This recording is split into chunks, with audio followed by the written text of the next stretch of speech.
Oz the Great and Powerful is ostensibly readapted from the works of Frank L. Baum, restoring audiences to the fantasy world made famous by the 1939 Technicolor musical, The Wizard of Oz.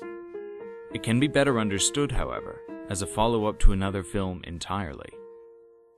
2010's adaptation of Alice in Wonderland bears many striking similarities to this latest incarnation of Oz. Both films managed to snag an A-list director, both films feature a top-flight cast, and, in spite of this, both films spent an apparent eternity in pre-production, and both films had the same producers.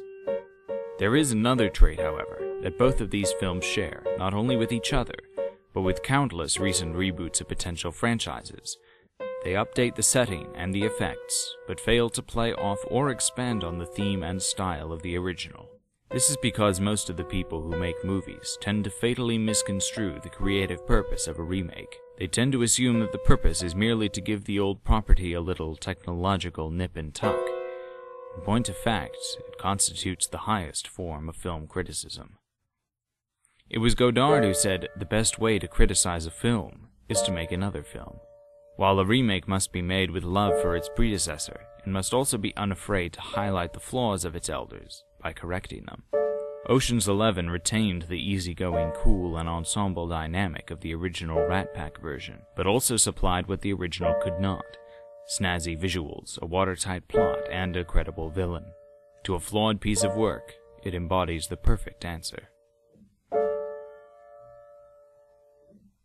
If we do not use these do-overs as an opportunity to correct the mistakes of the past, then we have truly learned nothing. We will continue to be fed the same exhausted chosen one narratives that the Hollywood studios have been exploiting and peddling for years. But such desperate adherence to convention is not really their fault. After all, we are the ones who keep paying to see these films. We are the ones who fail to heed the signs and continue to subsidize a creatively bankrupt endeavor. Until we start learning from experience, how can they?